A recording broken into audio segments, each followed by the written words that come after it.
This presentation shares the contents of Chapter 5, Corporate Governance and the SEC, of the textbook Readings in Corporate Governance, published by the UP Business School. The outline is as follows.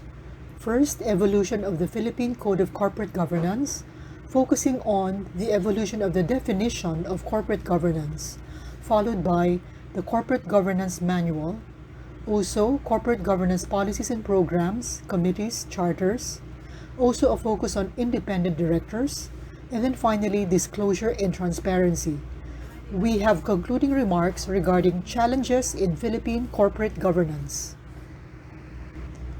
In the foreword to the Philippine Corporate Governance Blueprint 2015, then Chair of the SEC, Teresita Herbosa, said, "Admittedly, corporate governance in the Philippines is still a work in progress. The SEC has consistently reiterated that the Philippines should know when to adapt to the ever-changing best corporate governance principles so as not to be left behind by its ASEAN and global counterparts. Indeed, so much work is left to do after 7 to 8 years from that quoted statement." Since the Cadbury Report was published in the UK in 1992, corporate governance principles and best practices have evolved and expanded. Events since then have highlighted the importance of corporate governance for the integrity of our capital markets and have shown that corporate governance principles must continually adapt to changing conditions and standards. The Philippines Securities and Exchange Commission, or SEC, promulgated the first Code of Corporate Governance in April 2002. Two other codes and an amendment to the second code have since been promulgated.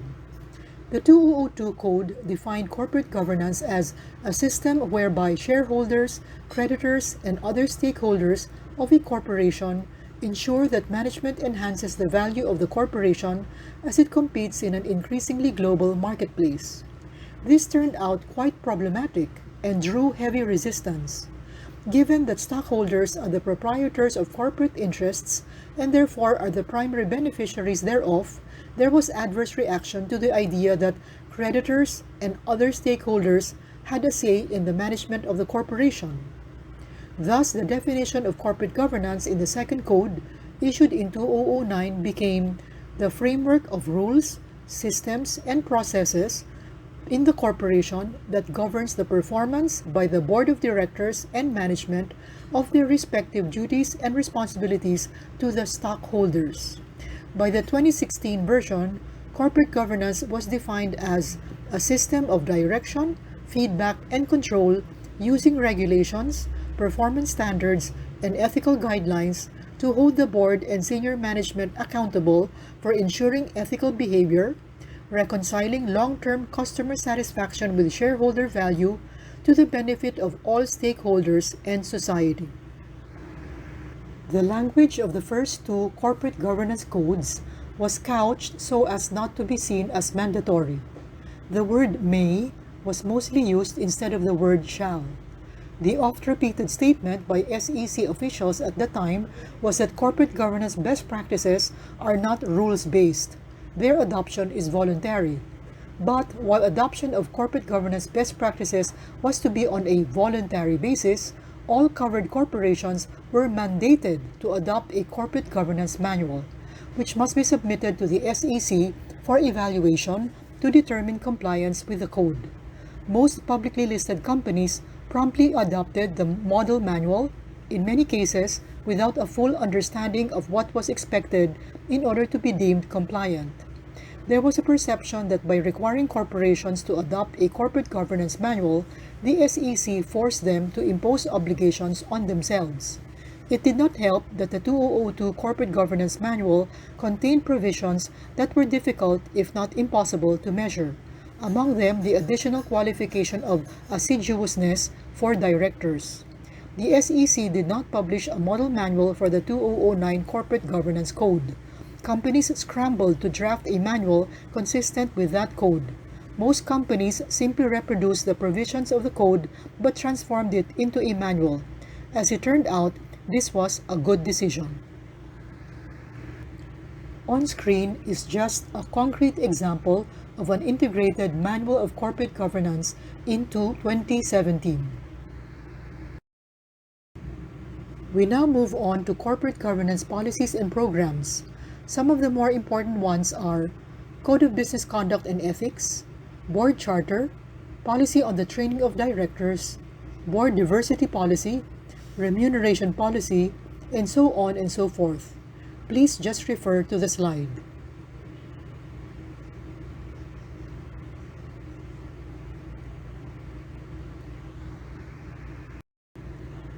The Securities Regulation Code, enacted July 2000, stated that corporations vested with public interest shall have at least 2 independent directors, or such independent directors shall constitute at least 20% of the members of such board, whichever is the lesser. This influenced the thinking on independent directors for the 2002 and 2009 versions of our Code of Corporate Governance. From Enron onwards, attitudes about corporate governance have been reshaped. We have recalibrated corporate direction from the executive suite back to the boardroom, and the insistence on so-called independent directors has surged dramatically.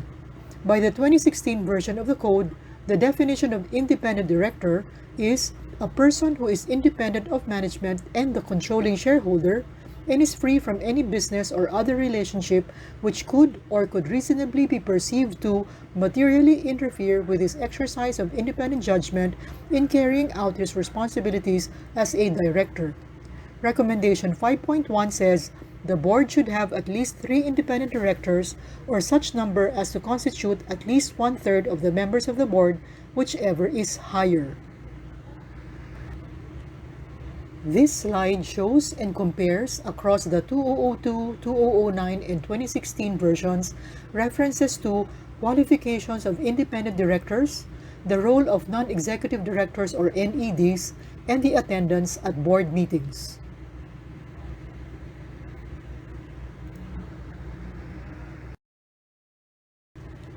Louis Brandeis said, "Sunlight is said to be the best of disinfectants. Electric light the most efficient policeman." It seemed that the late Senator Raul S. Rocco, author of the Securities Regulation Code, repeated it often.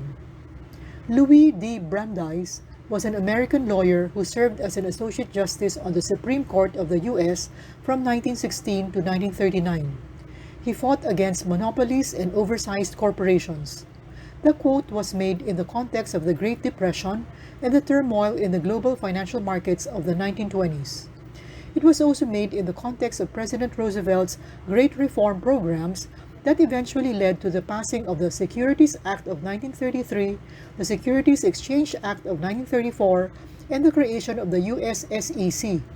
Even then, in 1933, financial transparency was the remedy of choice for fraud and market manipulation. Full and fair disclosure is seen as the sunlight that will disinfect the capital market from the evils of insider trading, asymmetric information, and fraudulent or manipulative devices.